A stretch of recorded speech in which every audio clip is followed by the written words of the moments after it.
Everyone, welcome back to the channel. तो आज की वीडियो में मैं मेनली बात करने वाली हूँ गूगल एड्स के बारे में कि किस तरीके से गूगल ऐड का आप यूज़ कर सकते हैं अपने किसी भी ब्रांड की मार्केटिंग के लिए, अपने स्टोर की मार्केटिंग के लिए, या आप अपना कोई भी रिलेवेंट जो भी बिजनेस है वो गूगल पे किस तरीके से आप उसकी ऐड चला सकते हैं और किस तरीके से आप सर्च इंजन में दिख सकते हैं, लोगों तक आप अपना बिजनेस पहुंचा सकते हैं। तो फर्स्टली हम बात करेंगे, मान लीजिए आपका किसी भी तरीके का एक स्किन केयर का प्रोडक्ट का बिजनेस है। यानी एक होती है ऑर्गेनिकली मार्केटिंग, जिसमें आप ऑर्गेनिकली ग्रो करते हो अपनी चीज़ें, अपनी जो भी प्रोडक्ट आप दे रहे हैं, जो भी सर्विस आप दे रहे हैं, उसकी जो भी है मार्केटिंग आप करते हो,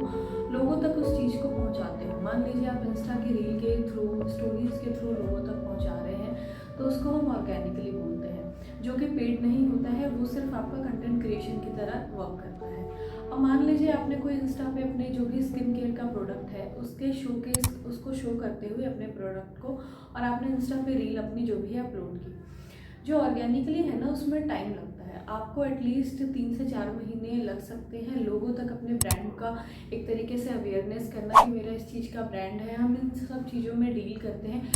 इन सब चीज़ों के लिए ऑर्गेनिकली अगर आप ग्रो करने का देख रहे हैं तो इसके लिए आपको 3 से 4 महीने का टाइम लग सकता है, और ये रिलेवेंट जो भी कस्टमर है उनके तक ही आपके प्रोडक्ट को नहीं दिखाता है, ये ओवरऑल लेके चलता है, सभी लोगों तक आपका ब्रांड जाता है, सभी लोगों तक आपका प्रोडक्ट जाता है। मे भी उनमें से जो भी 100% लोग उसको देख रहे हैं, मे भी उसमें से 7 या 8 लोगों को वो प्रोडक्ट चाहिए होगा।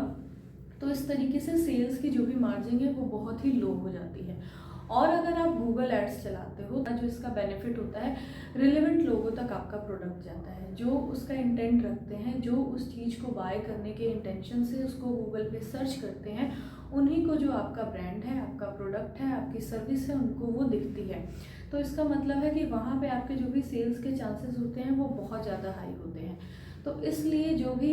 इंस्टेंट आपको रिजल्ट अगर चाहिए, इंस्टेंट आपको ग्रो करना है और लोगों तक अपना अवेयरनेस पहुंचाना है कि मेरा ये ब्रांड है, हम इन सब चीज़ों में डील करते हैं, तो उसके लिए आपका सबसे बेनिफिशियल रहता है गूगल एड्स,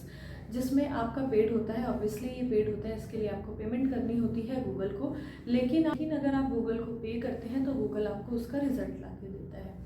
अब मान लीजिए आपका कोई स्किन केयर का प्रोडक्ट है, तो अगर आप उससे रिलेटेड उस चीज़ को शो करते हो, अपने प्रोडक्ट को, और उससे रिलेटेड आपने रील डाली, तो वो फर्स्टली क्या होता है, 2-3 महीने तक आपकी रीच उतनी अच्छी नहीं होती है, व्यूज़ आपके उतने अच्छे नहीं आएंगे। ऑर्गेनिकली अगर आप करते हो तो आपके 200 से 300 उसमें व्यू आए। अब 200 से 300 में बहुत ही कम लोग होंगे जिनको उनमें इंटरेस्ट होगा, और उससे भी कम लोग होंगे जो उसको बाय करना चाहते होंगे।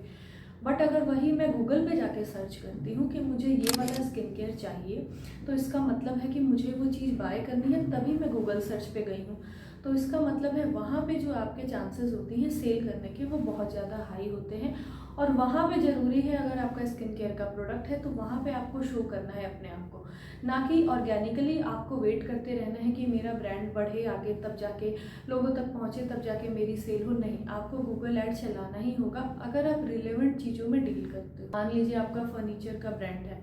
क्लोथिंग ब्रांड है, क्लोथिंग ब्रांड में भी लोग बहुत ही, इसमें क्या होता है, गूगल पे लोग पर्टिकुलर चीज़ें सर्च करते हैं, लाइक उनको मिनी ड्रेस चाहिए, 1 पीस ड्रेस चाहिए, तो वो उसके बारे में लिखते हैं। मान लीजिए किसी को ब्लैक कलर की फ्रॉक चाहिए, तो वो पर्टिकुलर चीज़ वहाँ पे जाके सर्च करते हैं कि black frock in cotton fabric और any other fabric they want, तो वो जाके वहाँ पे वो चीज़ सर्च करते हैं। वहाँ पे आपको जो अपना ब्रांड है वहाँ पे दिखाना बहुत ज़रूरी है, जिसके लिए आपको गूगल एड्स रन करना पड़ेगा। इसमें बहुत ज़्यादा बजट की ज़रूरत नहीं होती है, आप 100 रुपये पर डे का भी आप ऐसे उसमें लगा सकते हो, बट हाँ, उसमें भी स्ट्रैटेजी होती है, किन लोगों में कौन से कीवर्ड लोग सर्च कर रहे हैं, तो आपको वहाँ पे सर्च होना है। रिलेवेंट चीज़ों को ही जो गूगल है वो पुश करता है, और वहाँ पे जो भी आपका ब्रांड है, जो भी सर्विस है, वो ऑथेंटिक होना चाहिए, रिलेवेंट होना चाहिए, तभी गूगल जो है वो कीवर्ड जो भी लोग सर्च करेंगे वहाँ पे आपके ब्रांड को शोकेस करता है। अगर आप जेन्युइनली किसी ब्रांड को रन कर रहे हैं ना, किसी स्टूडियो को रन कर रहे हैं, किसी ब्यूटी पार्लर, किसी सैलून को रन कर रहे हैं, तो आपको चाहिए होगा कि रिलेवेंट आपका सेल हो, रिलेवेंट आपका जो भी बिजनेस है वो चले, तो उसके लिए वो गूगल ऐड वर्क करता है। तो आपको ज़रूर ही 2026 में ये स्किल्स ज़रूर आपको सीखनी चाहिए। अगर आप किसी ब्रांड के ऑनर हैं, डिजिटल मार्केटिंग स्ट्रेटेजीज में काम करते हैं, या आप फ्रीलांसिंग करते हैं, तो ये स्किल्स आपको ज़रूर से ज़रूर सीखनी चाहिए।